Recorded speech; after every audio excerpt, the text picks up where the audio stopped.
But the thing that gave me the heebie-jeebies was when we were in that place, the flies in there, it smelt like fish. The flies in there were absolutely just heaving. I thought you were going to say what gave you the heebie-jeebies is when you woke up and I was in bed beside you. No, I enjoyed that in fairness. Like.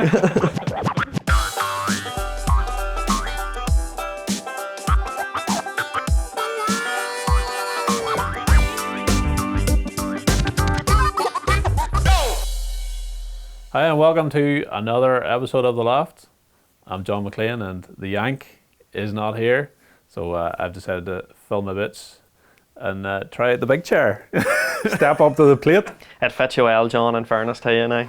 I wish the cameras had been rolling beforehand, because the three of us were fighting to get that seat, like, you know. I knew there would have been friction between me and Mark, because once I sit in that chair, There's no going back. Mark's gone. He's gone. So we've sent the big man away on his holidays. Yes. And we thought we'd take the opportunity to discuss our big trip to South Dakota. But before we do that, we've got a small announcement for the website. So for a while, we've been publishing a load of different types of video and calling everything an episode on FarmFLiX. Yes.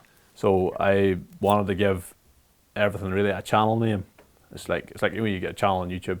It's like that. So it's sort of like it's its own thing. You know what you're getting when you click in, as opposed to just going, I have no idea what this random episode's going to be. Yes. Yeah.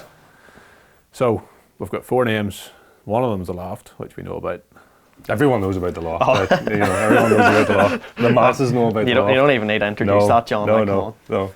The big name that that took me a long time to come up with was the one for the machinery show. So I was trying to come up with a name that would resonate with people as to what it is, why we all love the machinery. And at the heart of everything that I can see in the world of agriculture is a 6-cylinder engine. So the name we've given to that show is Straight 6. It's easier for people to navigate through our platform then. We have our different shows, but this was always the plan. You know, I've talked to John 2 years ago and this was the plan. It's just now we have a mass amount of footage that if you're into machinery and just want to watch machinery, and it's in a click. Does what it says in the tin. Exactly. You know, if you're into livestock and you want to see livestock, it's at a click. Straight 6 means something to you. It is the heart of the machine. It is the thing that makes the bark that the boys love. You know, it's the thing that makes you boys all go, ha ha. You love it too, yes, man. no, I do. I love a bit of black smoke. I love a bit of black smoke. And if there's a Lambo in a field, or something without a cab. Yes, something like a cab. So that's our first channel. That's the big channel that's got all the heavyweight machinery in it. Obviously, AgLife is the farming show you've been working with, Brian. And we've now got our own logo for it, which is the bull leaping over the name. I was looking for an icon or a symbol that would represent the industry, and in all honesty, the most common thread I could think of was the weather. Everyone's up against the weather, but I couldn't think of anything that actually represents the weather as an image. Yeah. That would, it doesn't look like a wee sun. Yeah. All right, wee sun. You know. Yes. So whenever we come up with the bull in the end, it does symbolise the industry. It's the bullish attitude you've got to have to persevere through. You know, sometimes you just throw your body weight into things to get something done, and I think it's a pretty cool icon. I totally agree. I think we're all extremely proud of it. I think it looks the part as well. Yeah. So the only one that's left is the third one, and it's something we're going to try and ramp up this year, is stockyards. So that's our farm tours around the livestock men to really see their setup, see how they do things, how they run their ship. And I think, I guess as well, that this is something, you know, the AgLife and the Straight 6, it was always there. The stockyards thing is just something that's evolved, that we have. It is. It's something I want to do is we're very machinery heavy, and and I love the machinery. Yes. But I'm trying to give the farmers who maybe aren't as crazy about the tractors another side of that coin, something of value for them. Yeah. And from what I gather, men like to see around other men's yard. Typical Northern Irish attitude. Everybody wants to know what everyone's at. Like. Yes. But then also as well, the characters that you meet there, you know, it's awesome. You know, it's like a day in the life. It's like Cribs only ag style. Yeah. You know, Cribs for farmers. Yeah. Yes, it's always good to see too, because every farmer has his own way of working around a problem. You know, he'll have had to modify something in his own way to make it work within his setup, and it's always interesting to see. Sometimes we can't show exactly what he is, manufactured together, because it mightn't be just, no, I'm only joking. No, but as well as that, like you're going chatting to boys when we're videoing the machinery stuff, and they're always asking, "Oh, you need to do that egg life's good. You need to do more farming stuff," and so that's what we're trying to do. Yep. So, back to the reason we're doing this, Loft. The big trip to South Dakota. Yes. What was your highlights, gentlemen? Where do we start? Well, let's start when it was booked. So Mark decided to book us another trip away. Mark found cheap flights first of all. John wouldn't say they're cheap, but yes, they were cheaper than normal. They weren't as cheap when we booked them as when they were first raised to me, put it Yes, that way. yes. And so anyway, there was flights. 4 flights were booked. 4 flights were booked. Yes. And 3 people made it to the airport. 3 people made it at the airport. 2 people made it on the plane, whenever the gate opened. And then there was a squeaky bum time for the 3rd member to arrive. Literally the last man to walk onto the plane and shut the last locker. Yes. Not only the last man. The girl, the air hostess, was rolling up the life jacket, ready to do her, demonstration. And Wallace is like, excuse me. We're backing up on the. As soon as he got on, the plane started to move. Like, How was the flight for you, Brian? oh. Moving on. Yes, let's move on. I don't want to talk about it's. I think it's you. No, I am convinced it's you. Mark had us really, really, really well prepared. The long delays of getting across Chicago O'Hare, it's a nightmare getting from one terminal to another. It's a real siege. You gotta leave plenty of time between the flights. Yes.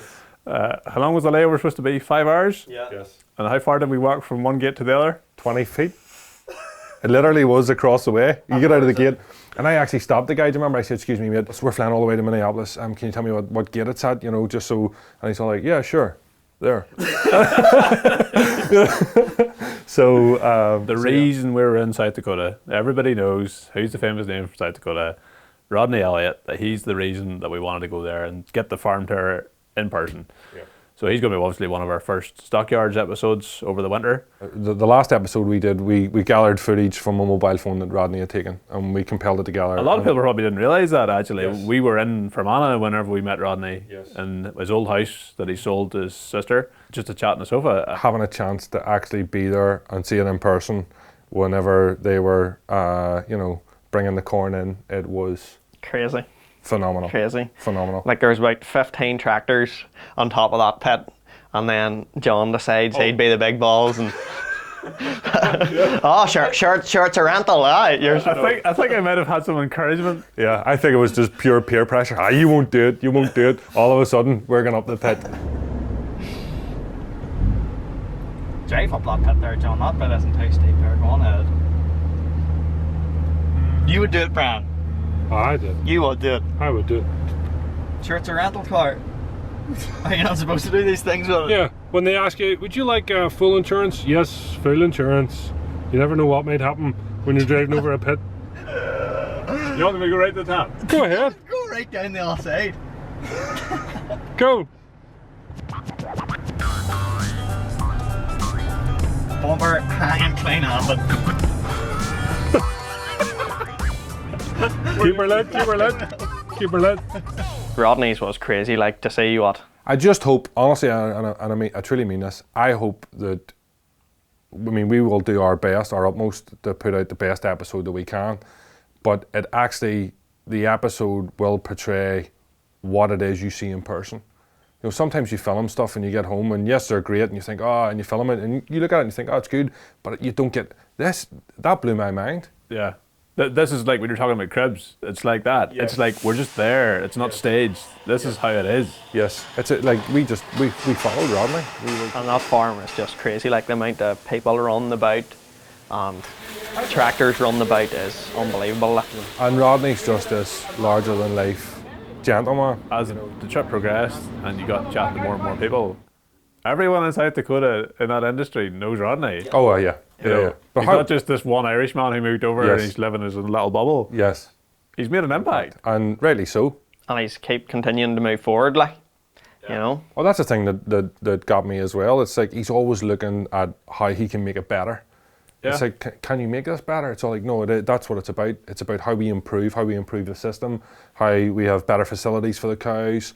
You know, everything's about The big change that he came forward with this time was that he said that if we'd arrived maybe 12 months ago, that there had been constant coming and going with the cattle, you know, pickup trucks and trailers constantly moving cattle from A to B, you know, depending on what stage of an animal's at, whether it's a calf or a heifer or whatever. But they've looked at their efficiency and they've actually said it's time to take all that young stock and rather than have it scattered into 5 or 6 different yards and 5 or 6 different road runs in its lifespan, they're going to raise all their young stock in Kansas 600 miles away. And he's not just farming that out to somebody, he is actively getting involved in that project and managing it. I mean, it's great to see the drive to keep the thing going. Could you imagine boys here saying, "Oh, I'm just going to keep the calves down in Cork. I'll drive down to Cork every couple of days." It's just it just wouldn't happen, like, you know. But setting aside Rodney and the reason we're there, what's your favourite? What's next? For me, it was between two things. Them camouflage trucks, like, I'm a big fan of camouflage stuff, so it was nice to see them there, big I don't want to trucks. talk about the camouflage trucks. Six-wheel drive, just cracker. They were great. Pure cracker. It was. They are class. My handshake in that truck just. It didn't go to plan. So I haven't seen this handshake yet. I'm looking forward to it. I haven't watched it, and basically what happened was got in with a boy, and they were sound boys. Like, this guy's from New York, so he has a New York accent. He's talking away, and when I get in, went to give a handshake to me, and I'm not down with the handshakes. You know, it was like fist pump and all. You know. But I missed him the first time. I was like, whoa.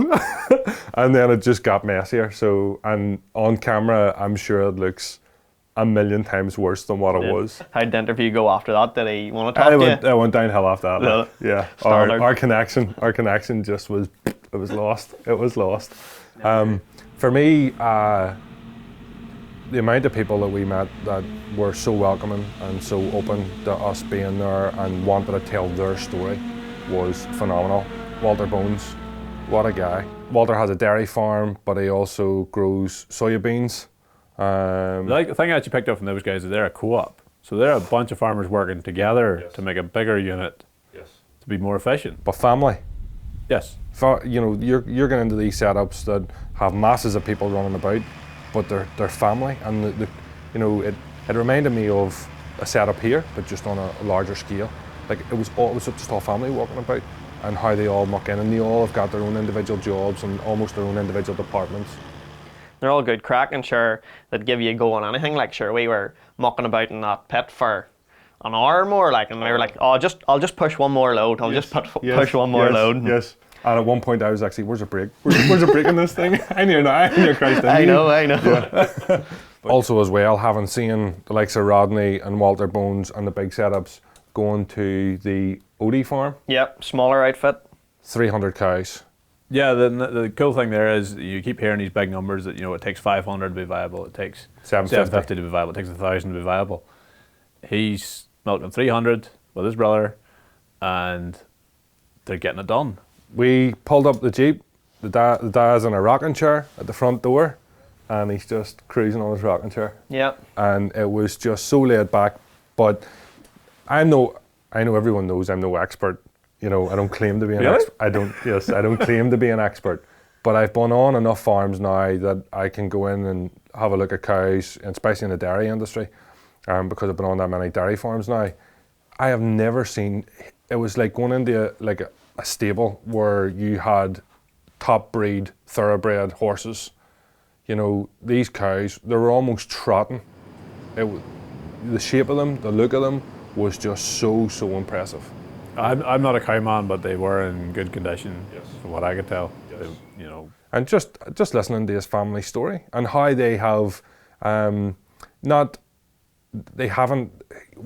their farm, while they're all about producing the best quality milk, they haven't been subject to, we need to get bigger, we need to grow.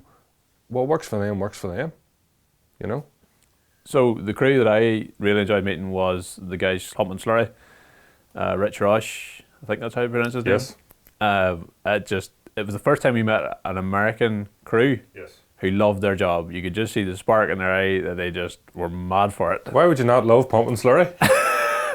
Exactly. 10-inch hoses, pumping 7 miles. Unreal. See that? Madness. In truth, that doesn't really mean a lot to me. But I seen your face when he says, "Oh, it's 7 miles, a 10-inch hose," and you were just like, what? And then you just seen this hose, and it just kept going and going. It was impressive. But even the size of the slurry lagoon, like, there's 2 of them actually, wasn't there? Yeah, too.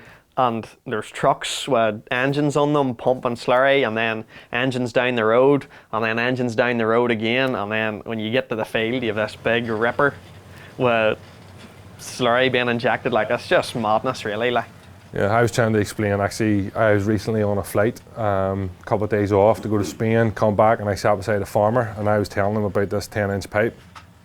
The guy doesn't believe me.